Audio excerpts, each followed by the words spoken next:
So I am delighted to welcome Sheikh Hassanain Govani, who is with us here, all the way from Sweden. Hassanain and I met last year at the Senior Faith Leadership Program, which is held at Windsor Castle. The program recognizes the value that religion and religious dialogue bring to society. It helps with leadership, personal and congregational growth. It's also a great opportunity to forge new friendships in a spirit of collaboration and respect. Hassanain has been sharing daily healthy eating regimen broadcasts over Ramadan on Facebook, which I highly recommend. And I thought that it would be a wonderful opportunity to get together with him again and to have a discussion on food, feasting and fasting in our different faiths. So Hassanain, welcome and Ramadan Mubarak. Thank you very much. Thank you. So I guess most people in my community don't get to meet many sheikhs here or in Sweden. So perhaps we could just begin with you telling us a little bit about yourself and how it is that you came to be in religious leadership. Oh, okay. So let's start with myself. So I'm born and raised in Sweden, belong to the Shia faith community. So Shia is one of the two main branches of Islam, Shia being the minority one, of Indian, South Indian descent. South Asian descent. So Indian, what in UK would be called Asian, basically. My father's family came to Sweden from East Africa, or my mother's family as well, but my father came as refugees in the 70s. And as growing up in Sweden, I've always had this interest in matters of faith, matters of religion, matters of culture, matters of the Middle East was very much in focus as well. So it was more because I started studying after doing my A-levels. I started studying Arabic because I was really interested in getting to know more about my own faith and trying to understand it from the original sources. And then, you know, from one thing to another, it led to me, people asking me to give lectures and so forth. So one thing led to another. I ended up at the seminary. Did a BA and MA in Islamic Studies, and ended up being somehow a religious lecturer and a leader as well. So yeah, that's the short version of it. That's very good. What's the difference between a sheikh and an imam? So actually, the word imam is very lucid. It can mean so many different things. The word imam because it's important to remember, in Islam we don't have any type of priesthood. Okay, so there's no priest at all in Islam. What we have are people who are more or less versed in religion. So what would be a rabbi I presume would be a rabbi in Judaism today, that you study the sources and you become learned in the scriptures, right?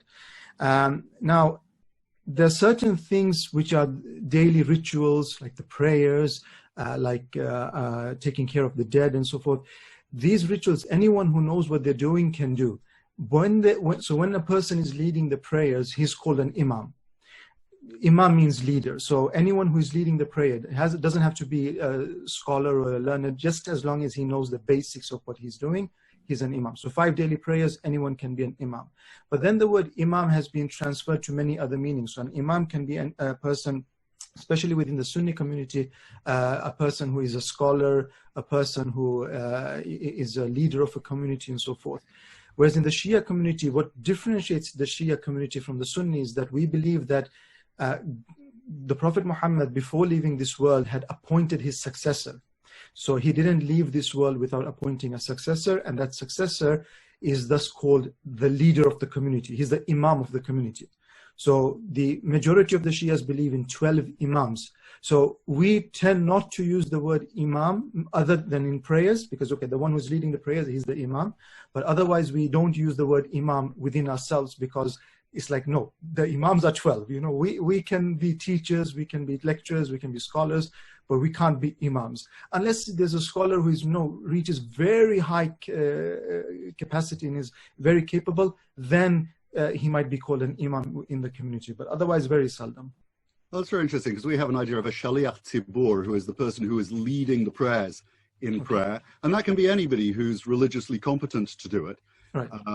But the rabbi is a line which originally, and it was broken with the destruction of the temple, but originally came from the authority given by Moses to successive leaders. And then when it stopped happening because there weren't 5 people to anoint their successors all coming together, we recreated it and we used the title. But we recognize we're inferior but descended from that same tradition. So thank you for that. How did you end up doing these healthy broadcasts? What propelled you to do that? So basically, I've had my own journey where I was eating in the wrong way. I was obese.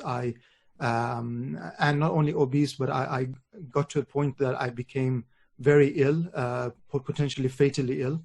And I had to look into my own habits. What am I doing right? What am I doing wrong? And since I changed my own habits, I've been trying to tell other people in my surroundings that, look, these things that we do, we really need to rethink them. And especially what happens during Ramadan is that because, everyone knows that Ramadan, during daytime we fast, and evening time there's a feast, but that's not according to the teachings of the religion. The religion is, yes, you fast, in the evening you have a small meal, and then you move on. But it's become a huge thing that we always have a big meal, and you tell people you should avoid eating this, you should avoid eating that, and they say, but we can't, because we're always invited to people's places. There's always a lot of other people, and I can't invite people to my place and have something like something people wouldn't be comfortable with eating, and so forth. So this is Ramadan, because for a lot of people it's in lockdown or in quarantine. I felt this is a perfect opportunity. I'll share some advice. Whether people who want to listen or not, I can't force anyone, but at least I'll go back to the sources, our scriptures, and also what modern science says, and put that together and present it to the community and say that, look, this is what is optimal during Ramadan, what you should be looking at, both during Ramadan and after, outside of Ramadan. But because Ramadan it's an opportunity to change our habits. It's not about the feast, it's about the feats. So I thought let's I have to do my part, and then we have a concept in Islam that and I'm sure you tell me if you have it within Judaism as well, but that you can only do your duty. You can only be asked to do so much, and once you've done your duty, then you're done. You can tell God that I did it, I tried my best, and the rest is up to you and the people. Oh, so we have a very strong idea of hishtadlut, the need to put in your own endeavor. Yeah. We recognize at a certain point that God, Hashem, needs to take control, but we don't have many opportunities to say back away. And there's always a constant pressure to keep doing and to keep trying. If you've got the strength within you, then you should keep it on. There is an idea that ties in with food, and our word for holy is kodesh. Yeah. And one of our rituals with all our festivals is to make kiddush, the sanctification of the day and the time. And we do that with wine, which clearly you don't do, and we'll talk about that in just a second.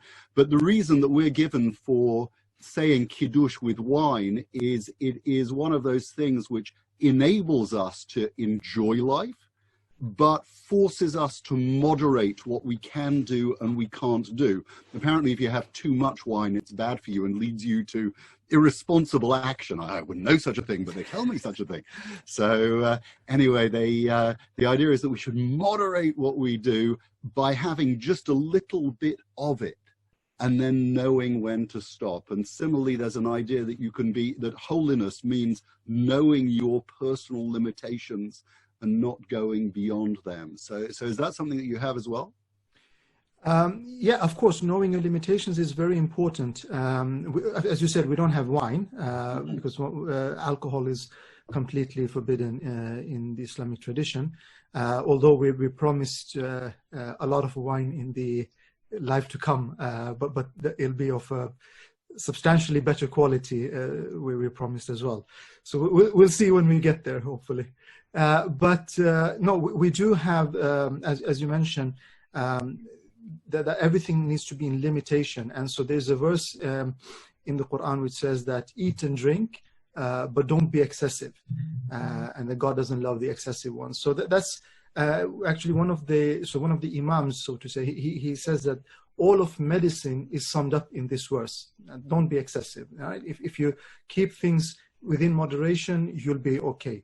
But, and of course, it's hyperbole. It's not meant to be taken like you never need any medicine. But we would do well. We would rid ourselves of a lot of different diseases and a lot of different problems that we get just by keeping into moderation. Of course, the problem today is that food is super tasty. You know, they make it in a way that we can't stop eating it.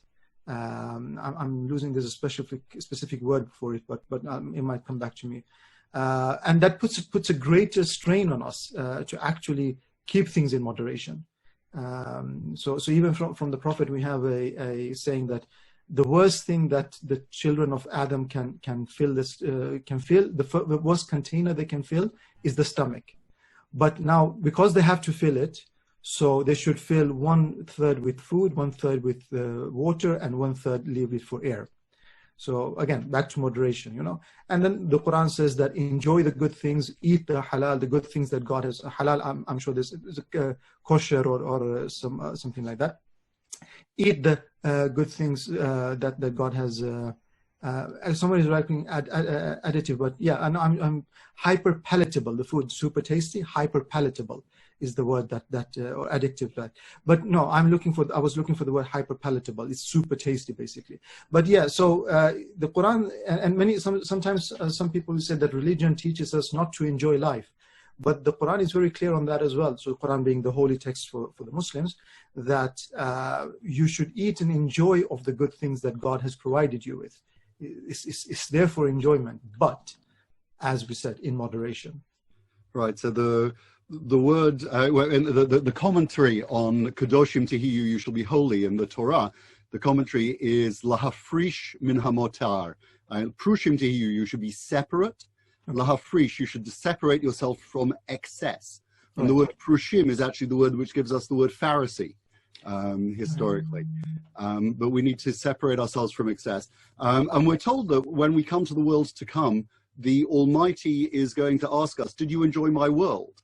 And part of that is, did you say blessings over the things that I gave you to enjoy? So when we eat food, we have different blessings, and we have different blessings for fruit from trees or things that come from the ground, food that we've manufactured ourselves. Do you say blessings before eating and after eating? So we do, but it's generally one simple blessing, which is the Basmallah. It's Bismillahir Rahmanir Rahim, in the name of God, most gracious, most merciful. And Rahman, I'm sure you recognize the root for Rahman. Rachem, compassion. Yeah. Right. In our grace after meals, we have a series of prayers which are Harachaman, may the merciful. Right. So it's a same concept, but it's basically everything a Muslim begins, he should begin it with this phrase, in the name of God, most gracious, most merciful. And after the meal, we say Alhamdulillah or Shukr Alhamdulillah, meaning thanks and praise be to God. So this is the basic one that everyone knows, right? But then if you want to add, there are other prayers that have been reported that the prophets and the imams would say before eating and starting eating, and most of them would, just to summarize what they would mean, or what the purpose of those would be, is to say that make this food a blessing, make it a source of good, make it, if there's any illness in it, remove it from us. And then thanking, again, in the end of the meal, thanking God for whatever He's provided us with. But mostly it's just this simple phrase that you begin in the name of God, and then you thank God at the end of it. So we've got all these different blessings, and one of the things we do in our schools is we have blessing challenges to ask the kids if they know the different blessings over things. So if you have, for example, a Twix bar or a Kit Kat, where you have chocolate and wafer or biscuit within it, which blessing you're supposed to say, the one on the chocolate or the one on the biscuit? And we get our kids. It's like a spelling bee. We have the blessing bee where we ask everybody to do that. And there are some wonderful conundrums in that. You mentioned before the idea of halal. What are the foods that you're allowed to eat and the ones that you're not allowed to eat? So there are some differences between the different schools in Islam. But generally, if I just stick with the Shia school, of course, pork is not allowed. And any animal that is a beast of prey, so any animal that eats other animals, is not allowed. From the sea, generally within the Shia school, we have a similar restriction as the Jewish faith, if I'm not mistaken, that it has to be, it has to have scales. So fish without anything from the sea without scales is not allowed. However, an exception is made. So shrimps are allowed for some reason. I'm not sure exactly why, but shrimps are allowed. But some Shia scholars have said that this is just a strong discouragement. So if you're in a setting where something is served and there's shellfish in it or oysters or whatever, then you can have it, but you should try to avoid it. But most Shia scholars have said that no, what they understand from the source is that it's not allowed. And this is quite different because within the Sunni schools, generally they allow everything from the sea. Anything that comes out from the sea, they allow it. Right. Let me just remind my congregants that we are not allowed to be Sunni about this, and even if somebody serves you shrimps, you're not allowed to have them. So I get back to you, Govani. Yeah, no problem. Yeah, that's I think that's a good thing to make things clear there.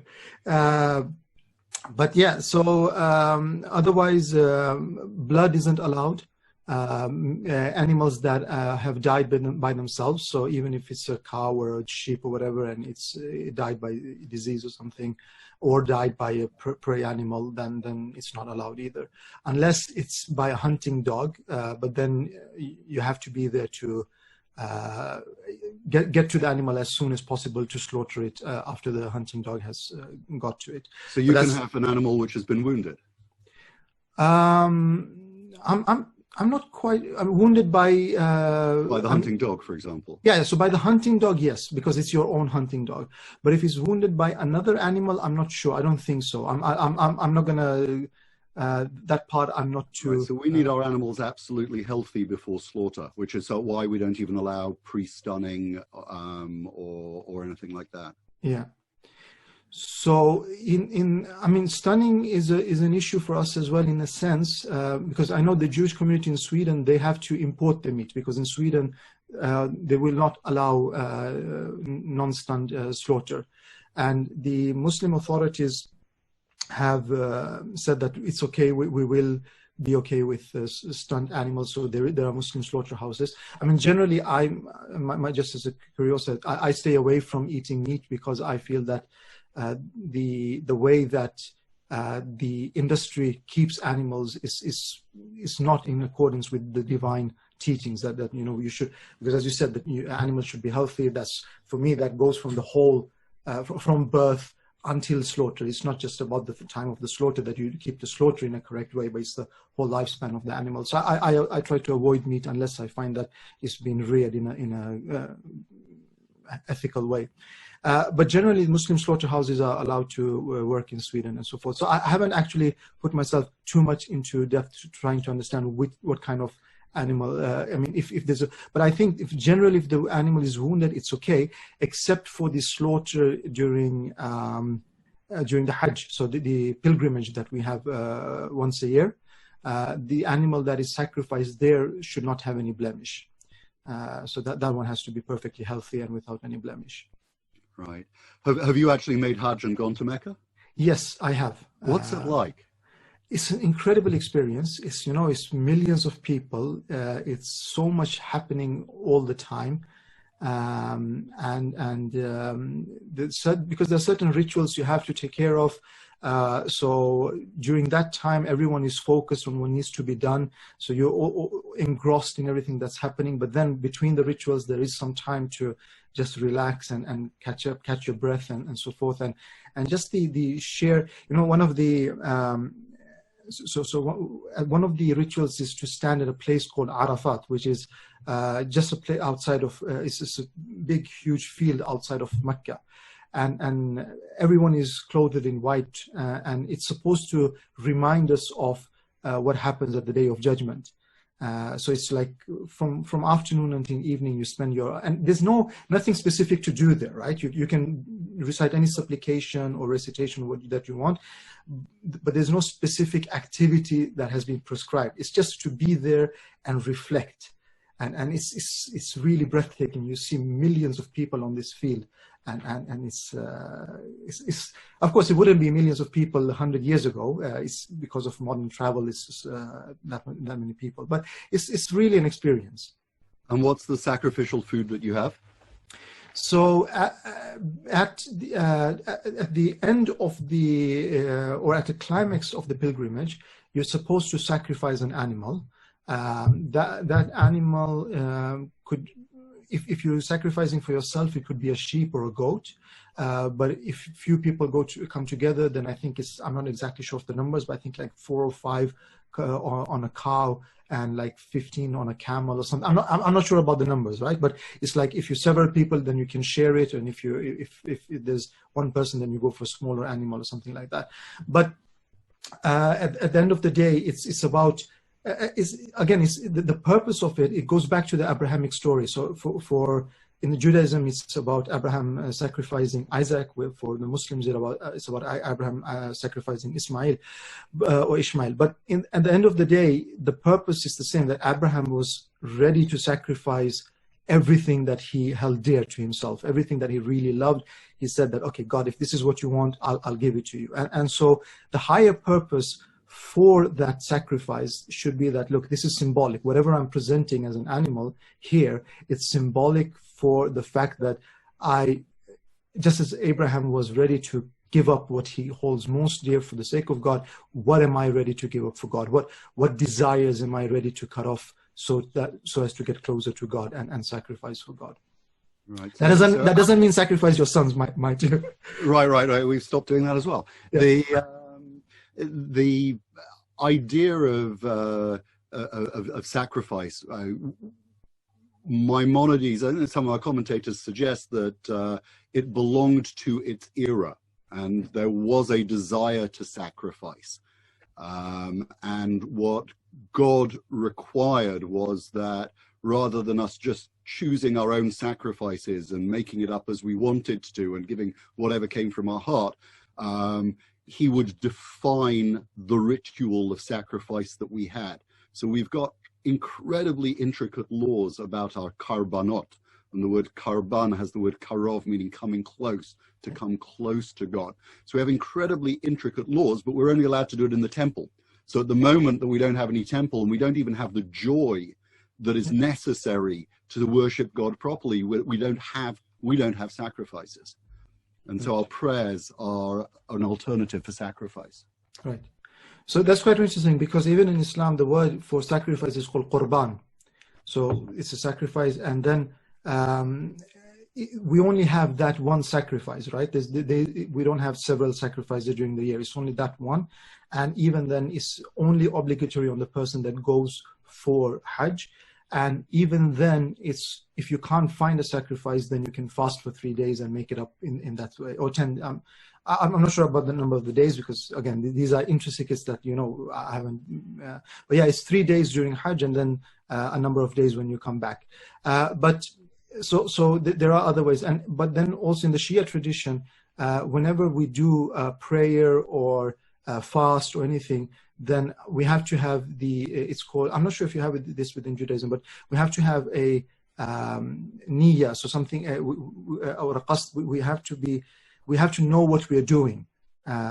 So we have to, it doesn't have to be pronounced, but we have to be, and a part of that niyyah or qasd then has to be that we're doing it qurbatan ilallah. We're doing it as a means of getting closer to God. So we have the word kavanah, which means focus, direction, or intention. Right. And there's a question: if you do a mitzvah, a positive commandment, but you don't have kavanah, if you don't have the intention, if you've actually fulfilled it. Okay. Yeah, so same here. So kavana, is the root kavana, or is the root shorter than that? So it's kav, meaning a line. Okay. Kivun is focus. Okay. Or direction. So, right. Interesting. So the intention was the word I was looking for as well. But yeah, so we have the word niya that we use, but it's the concept is the same then. Right. So you mentioned symbolism before, and I've got pomegranates behind me, and the reason I've got the pomegranate is according to Jewish symbolism, I mean, it's one of the fruits of the land of Israel, but also the rimon, according to mystic tradition, has got 613 seeds in it. Right. 613 meaning the number of mitzvot, commandments that we have. And one of our blessings is that somebody should be as full of mitzvot as the pomegranate is full of seeds. Now, I've counted many pomegranates and never, ever had a 613 one. Possibly represents my own spirituality, but it's a symbol. And that symbol, if you can see on my top left, there on the screen, is on the garment of the high priest. Right. There were pomegranates around the foot of that, and that's an ivory pomegranate that's in the Israel Museum, and it's also on our coinage. So we've got symbolic foods, and on Rosh Hashanah, on the New Year, we eat pomegranates and say that we should be as full of mitzvot as the pomegranate. So I was wondering, Hassanain, are there particular symbolic foods in Islam? Actually, pomegranate is one of them. So we also have many traditions about pomegranates. So there's one, to start with, it's one of those mentioned as the fruits of paradise. So amongst dates and grapes and pomegranates is mentioned as fruits of paradise. Actually, dates I have to recheck, but definitely pomegranates and grapes are mentioned there. And then we have a tradition which says that, so this, see, what you mentioned is easily falsifiable. The one that I'm going to mention now is not falsifiable, because it says that out of in every pomegranate, one seed is from paradise. So I can't count it, but so the tradition says, therefore, don't waste a single seed, make sure that everything is eaten up, because you never know which one is actually one of paradise. But this is, again, this is just, I think it's a hyperbole to say how good this fruit is and how wonderful it is. And that you should never waste it. You should always make sure that you finish it. So the imams would, for example, tradition said they would always keep a cloth beneath when they break a pomegranate, just to make sure that nothing is wasted and they collect all the seeds. So pomegranate is one of those. Date is a very symbolic in this world, at least, because it's mentioned as one of those fruits that the Prophet would eat. Because again, given the climate there, so it's very contextual as well, but given the climate, dates was one of those things that actually would grow in the area. So they would make use of it, they would eat it, it would be staple food for them, basically. And so there are many traditions about grapes, the benefits of grapes, and so forth, and some of these traditions are probably made up afterwards in history, just to someone wanted to make some buck or whatever, and said that there's a saying about data this and this way. Then milk and honey, and I'm sure you have this in your traditions as well, about that the land of milk and honey, if I'm not mistaken. So milk and honey is promised in paradise. So there'll be rivers whiter than milk and sweeter than honey. So it remains to be seen how that works out. But that's promised there as well. Otherwise, water is very symbolic as well, because water is used for purification, is used both for purifying inwards and outwards. And so it's again, paradise is filled with water and springs and so forth as well. Again, this imagery that would make a lot of sense if you're an Arab living in the desert, and you want something to be you want to be looking forward to something. Then that's the imagery presented. I'm not sure if today people in Sweden or UK would find that as appealing, although gardens is always appealing, but maybe the imagery somehow would be a bit different. But yeah, these are the main foods that I can think of right now, at least, that are. So we're told that the land of Israel has got 5 particular fruits, which were the pomegranate, the date, the fig, the grape, and the olive. Right. And we are told that the land flowing with milk and honey, one of the ideas about the honey is that it's actually date paste. It isn't honey from bees. It's the sweetness of the dates. And one of the ideas, and it's not found everywhere, but the idea of the milk is it's actually white wine rather than red wine, which is a little bit different. You talked about not wasting any seed of a pomegranate, which is a lovely idea. And what are the Islamic teachings about saving food and conservation of food? So generally, I mean, people use the verse that I mentioned earlier, that don't be excessive. They normally use that to also as evidence of not wasting any food. But there is another verse in the Quran, actually the word verse is very problematic, because the word in Arabic uses ayah, which means a sign. So every verse is actually a sign. But so there's a verse which talks about not being wasteful with the resources that God has given us, and that those who are wasteful are the brothers of the devil. So being wasteful is really something not something to stay away from. It's very problematic.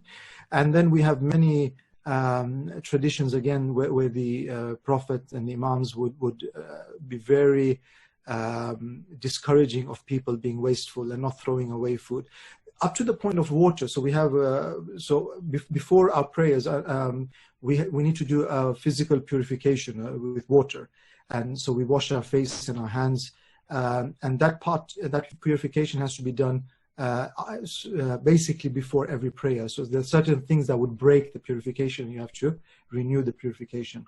So there's one source which says that the Prophet saw one of his companions. He was doing this purification and at a river, so the water was flowing, and he was being quite wasteful with the water. So he's using the water is quite freely, quite liberally, and you know, maybe the water is falling back on the sand or whatever on the riverbank. And the Prophet says that, why are you being so wasteful? And the companion says that it's a river, you know, there's so much water. What do you mean wasteful?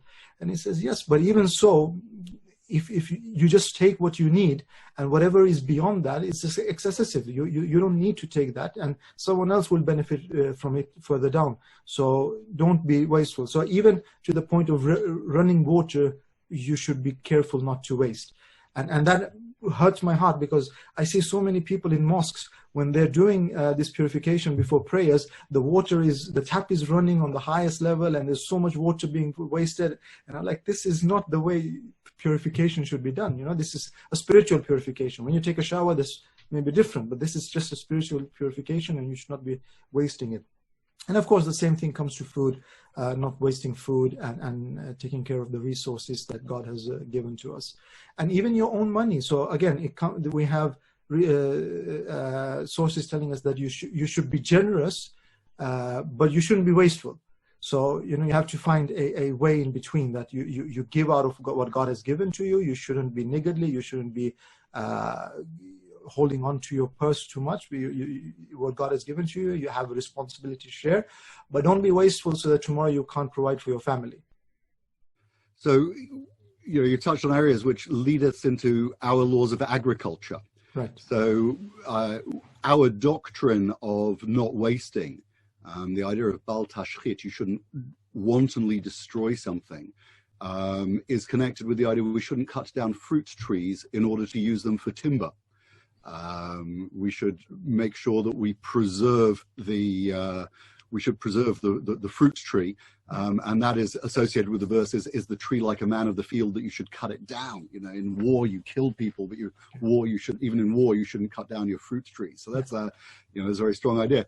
But also in agriculture we have an idea that when you are harvesting a field, you need to leave the payah, the corner of the field, uncut for poor people to be able to come in and to be able to take from the corners. And you shouldn't be you shouldn't be overly zealous to make sure that you leave just tiny corners. You need to be generous in your corners. That the grain that you drop when you're collecting it should be left for the poor people to come and glean from it.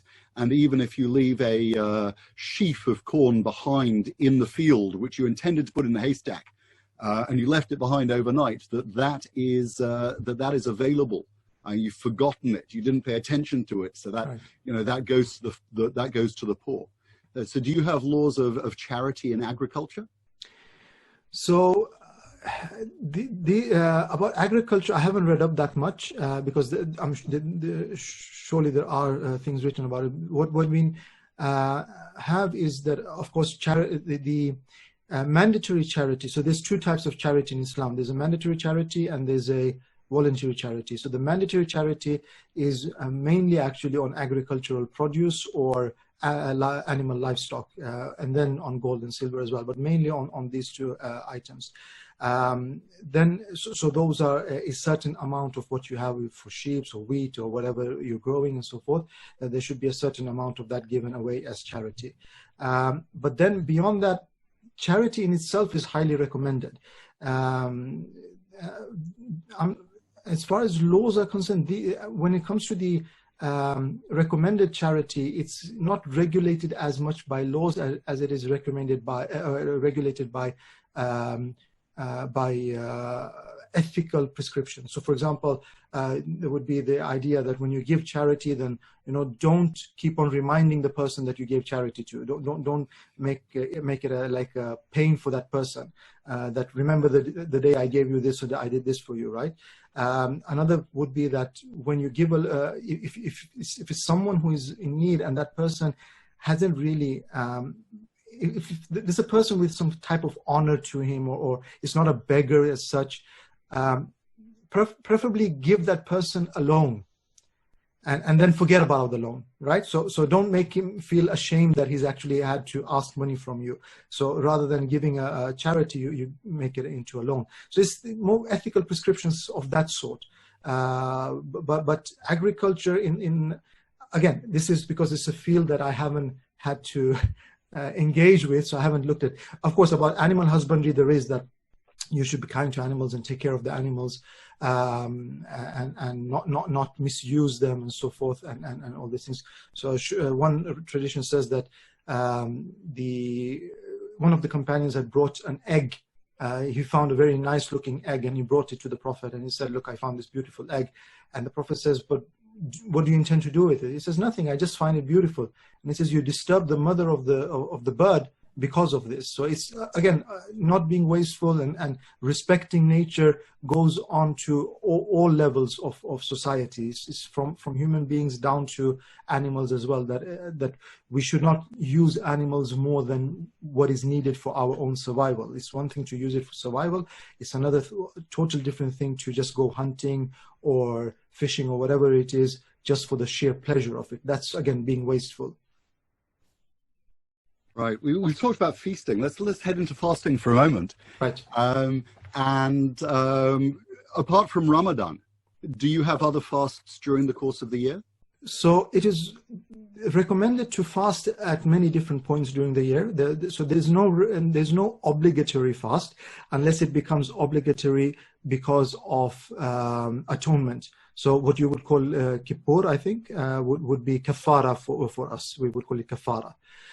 So if you've done something that calls for an atonement, then you would have to fast. But there's only a few things that actually would be that would call for. For example, if you make an oath and you're not able to keep that oath, then there's a atonement for that, or the few options. But otherwise, the only obligatory fast that is general for all Muslims is the fast of Ramadan.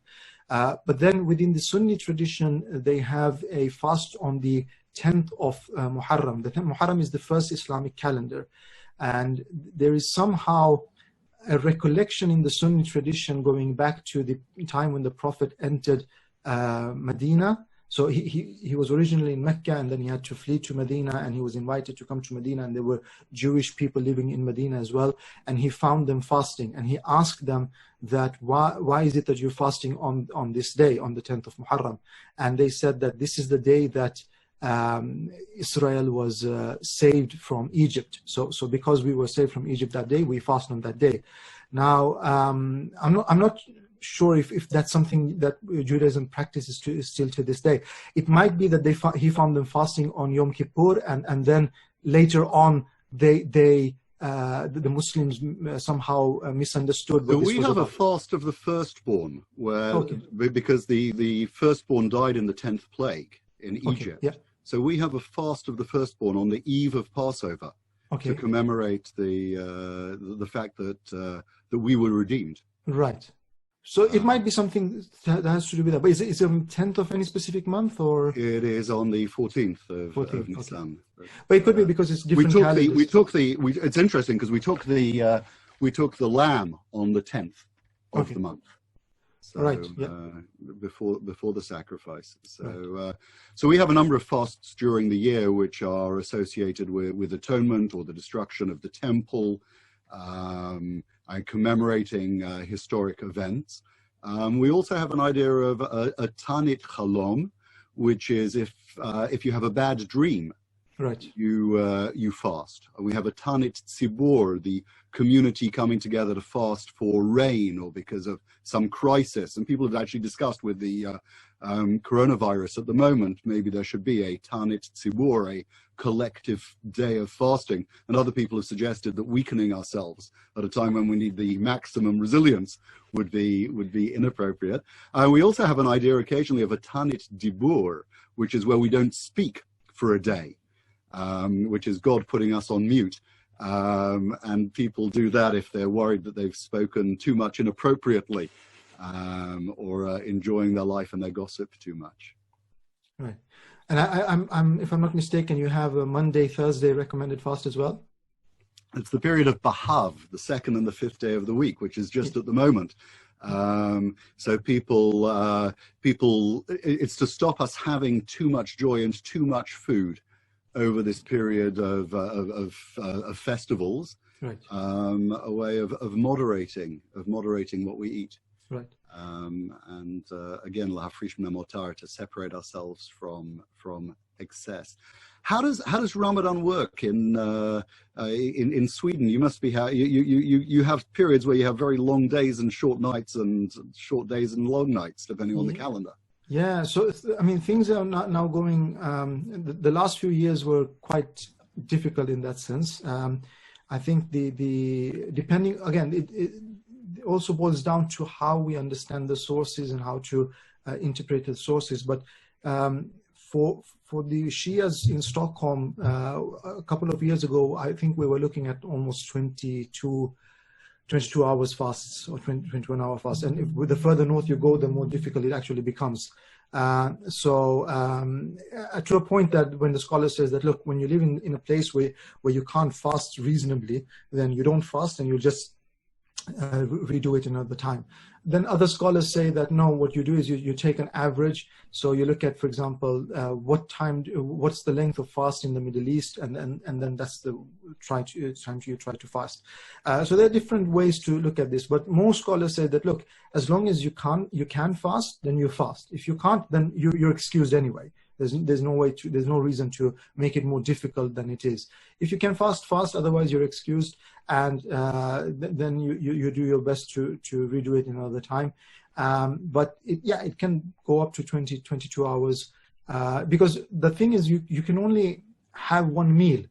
You know, it's not that within a 3-hour window or 2-hour window that you'll be able to have more than one meal anyway. So you have one meal, and then you make sure you get your fluids, and that's it. And then it's, the fast is on for the next 23 hours. All right. So we have we set our calendar if we hit too far north by the nearest capital city where there is reasonable Jewish habitation. So people, Jews on the North Pole, for example, if they had to keep Shabbat, would use Reykjavik time, right? Which is pretty inclement as well. I just see we've got Julie Siddiqui watching us, who was one of the facilitators on the program we're in. Also, the Reverend David Butterworth, who was with us on the course. It's lovely to see you joining us today, and I hope you're all well. And Julie came, and we actually shared an iftar meal at my place a couple of years ago, in the days when we could get together, which was really nice. And it's really one of the pleasures I've had in interfaith work has been the ability to share some of the religious ideas and the spiritual traditions without compromising our own, but a way of learning and sharing about each other. So lovely to see you with us. What foods do you have when it comes to iftar? What are you breaking your fast on every day? So myself, of course, according to the recommendation, is that you break the fast with the date, right? So that's given.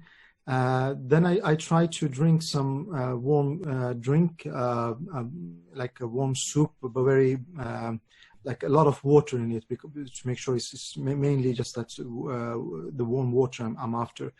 I'll try to, personally, I'll try to then have my first or to start my meal with the big bowl of salad, just to make sure that I'm getting all the nutrients I need, all the phytonutrients and whatever. And then once I'm done with the salad, I might have something else, some vegetarian protein, or something like organic eggs or something like that, just to fill myself up with something in addition to that. But the main thing that I fill myself up with is actually the salad and nuts and seeds. That's my main source of fats and proteins.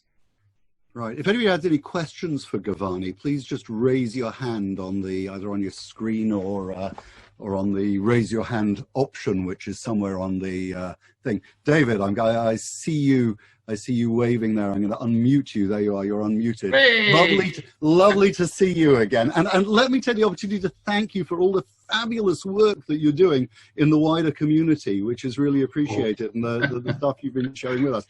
Go on. Thank you, Jeremy. Thank you, Jeremy. Hassanain, really nice to see you. Yeah, a blessing to see you and everyone else too. I see an opportunity in the workplace where people are still working, or perhaps they're even furloughed at home, and some wonderful places that I'm connected with are publishing documents to send out to their furloughed staff and working staff on a weekly basis. And the pastoral care in some of our industrial and professional workplaces is exemplary. But I see also that people are encouraging people to eat and make different meals as a form of comfort. And so I was really interested when Jeremy highlighted this session today.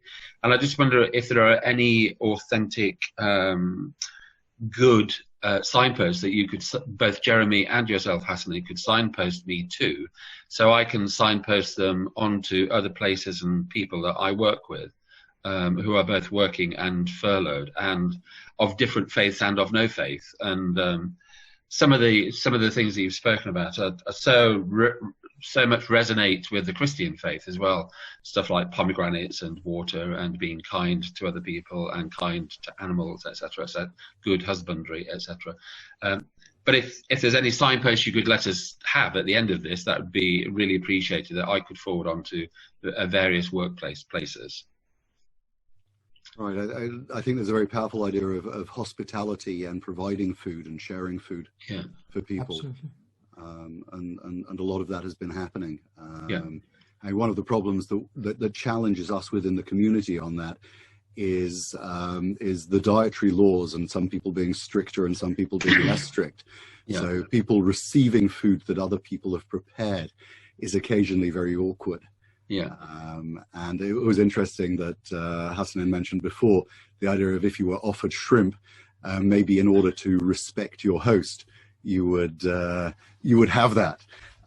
Jewishly, if you think somebody might be offering you non-kosher food, you're not allowed to do it, but you do need to try and find inventive ways of not shaming somebody who has tried to act in the best possible faith and provide you with hospitality. In the last few years, I've been to many iftars. There was one at the University of Birmingham last year, well, one of several, but at the University of Birmingham, there were 600 people. And the Islamic Student Society provided all the food, they provided all the hospitality, all of the welcoming, all of the clearing up. It was just unbelievably beautiful. So I'm really pleased to be part of this morning session. Thank you. Right. Oh, lovely to have you with us. We had an event when I was in Auckland where we had lots of people coming into the synagogue, and we'd do faith group trips. And at the end, we always put out tea and coffee and biscuits and various things like that. And there was one particular group that came to us who at the end, we invited everybody up for tea and coffee, and their minister pointed out that they don't have any stimulants in their faith, and they're absolutely not allowed to have any. As soon as he left, all the congregation came up and joined us for the tea and coffee, which I felt very bad about afterwards, actually, and very sensitive about that kind of thing. Now, Hassanain, when you have events that you attend, are you offended if there is pork or if there is alcohol out, or you just avoid it? So before I answer that question, lovely to see you as well, David, and hear from you. Thank and I can see Julie on the screen now as well. Yeah. Nice to see Hi, you Julie. So I'm not offended as such, because the thing is, in Islam, what we have when it comes to alcohol, the discouragement is so strong that depending on the level of serious or how serious you are about this, some people will say that even a table where alcohol is served, we don't sit at. So if pork is, other people are eating pork or oysters or whatever it might be, it's fine. Let them eat whatever they eat, because they're not restricted to the same level of laws that I am, or by the same laws that I am. But alcohol is now becomes very serious, right? Because it's such a dangerous drug. Now, I'm saying with all due respect, because I know this is something holy. Wine is something holy in Judaism, but in Islam is perceived as something quite dangerous. And so there it becomes, now in modern day society, this becomes a problem, because when you are working, you go for work dinner, or you meet other people from other faith communities and so forth. And how do you deal with the fact that there probably be wine or alcohol of some sort at the dinner? So, I mean, for many Muslims, things like after work is like off the table. It's not happening, right?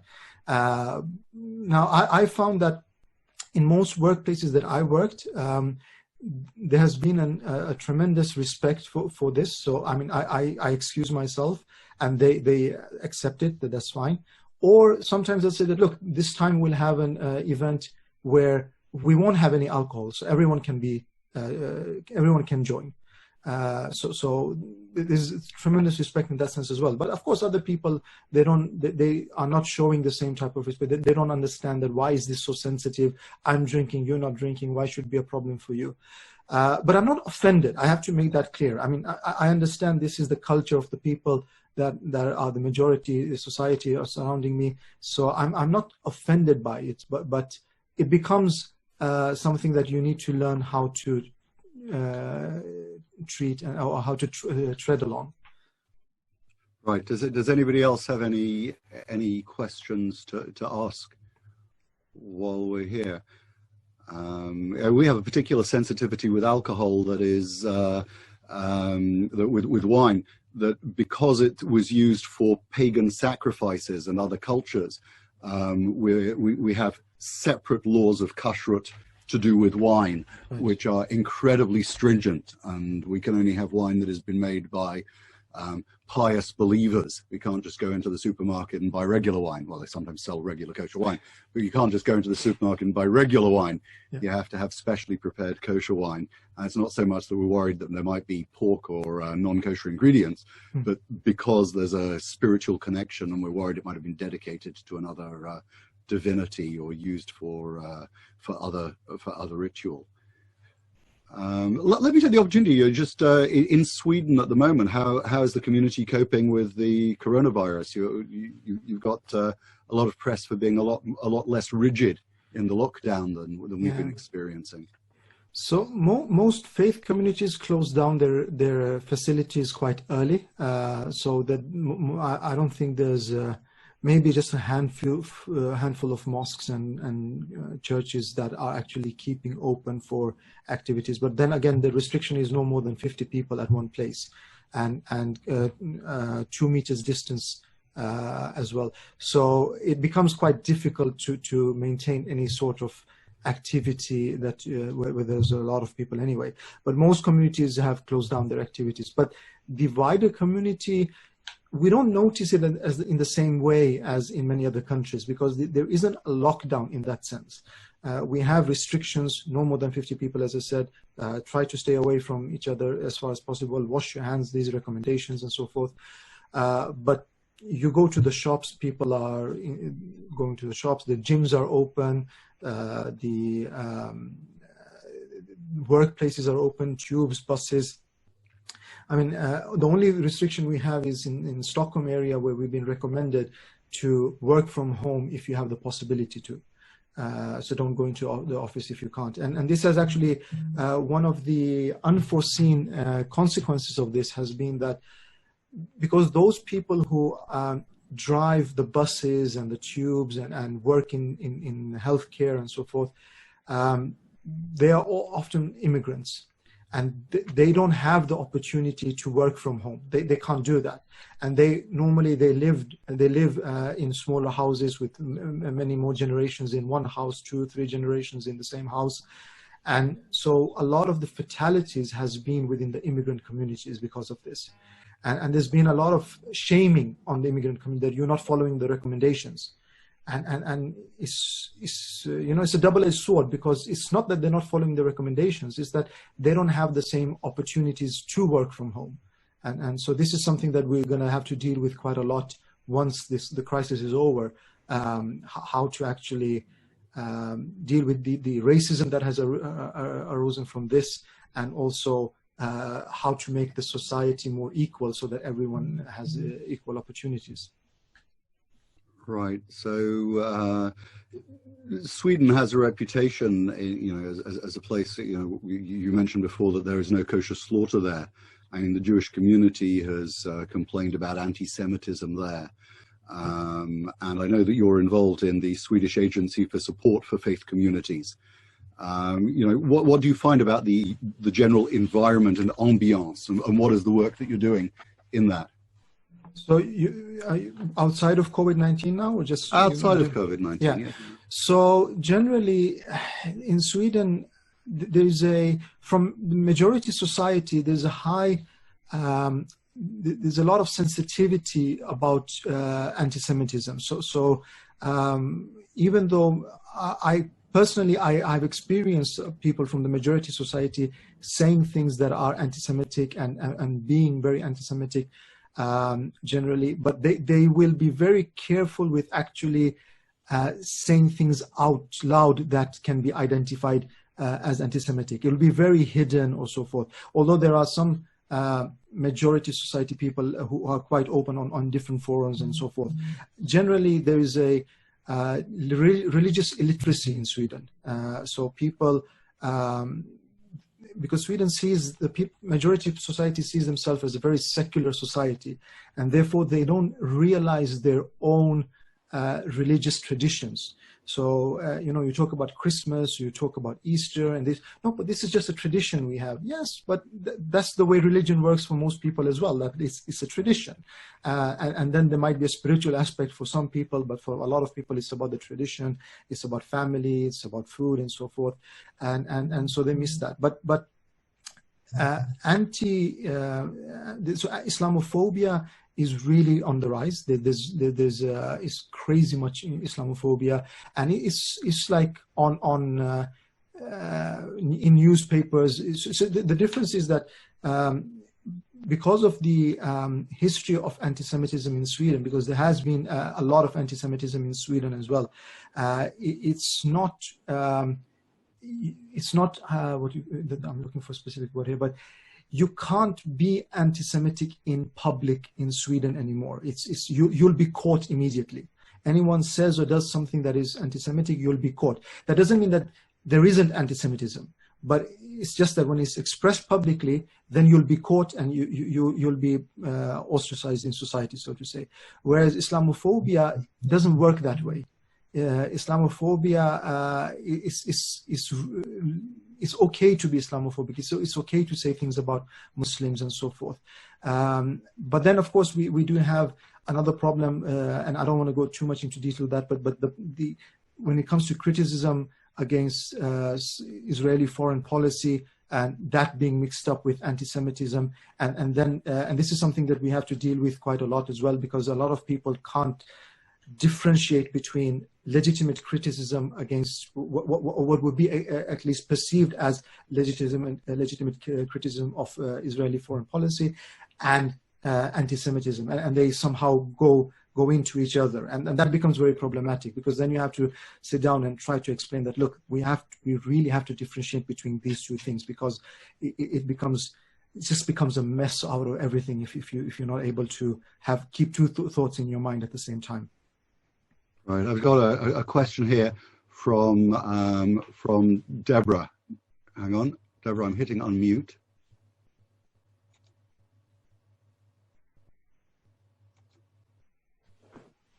Deborah is not unmuting.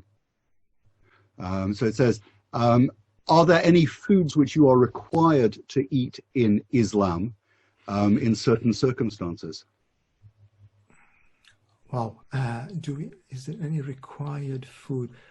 I can't think of anything that is required. I'm trying very hard to think. And Julie, you're there. You wave your hand if you can think of anything. But I really no, I can't think of anything that is required. You're required to keep healthy.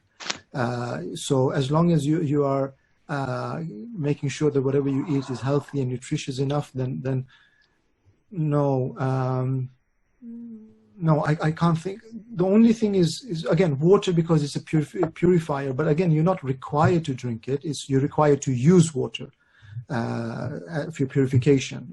But I would strongly recommend using water above anything else when it comes to drinking. But yeah, no, I can't think of anything that is required. Hi, Julie, is there anything?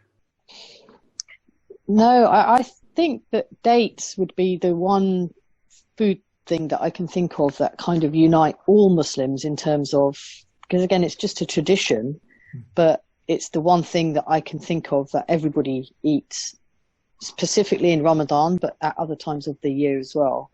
It's not a requirement, but I can't think of Muslims that don't eat dates, let me say it like that. So, but yeah, I can't think of food either that, you know, in some ways our laws or the rules that we have about food seem relatively lacking compared to what you're talking about with your 613 pomegranate seeds and things. You know, it's very, very fascinating though to hear it and how things just overlap and where the similarities are and the differences. And, you know, once again, it's fascinating to hear all of that. And you have the best backdrop, of course. I mean, your backdrop is just have amazing. Fun making those. So we have lots of foods that we're required to eat at different times. So in the Passover Seder, we've got specific requirements to have vegetables dipped in salt water, and we need to eat the matzah, the bread of affliction. We have to have challah on a Friday night and on a Shabbat morning, and wine or beverages with kiddush. So we've got plenty of foods as well as customary foods throughout the festivals. So there's an awful lot. I'm just noticing that time has run away with us, which is always amazing.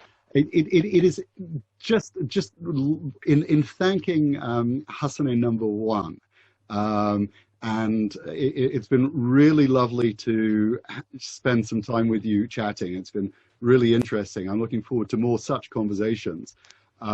Next Monday, I'm talking to Cormac Hollingsworth, who was with us also on the program.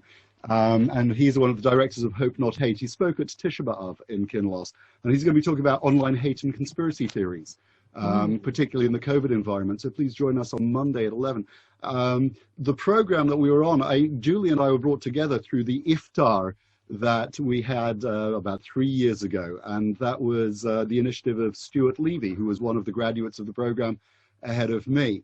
And it was one of the most funny evenings for the way that it started. And with this, I'm going to finish and thank you all. We invited half a dozen friends and families that we thought would be interested in coming to an iftar, and Julie had invited half a dozen friends and families that would come to the iftar, and it was in our home. And she didn't know our people, and we didn't know her people.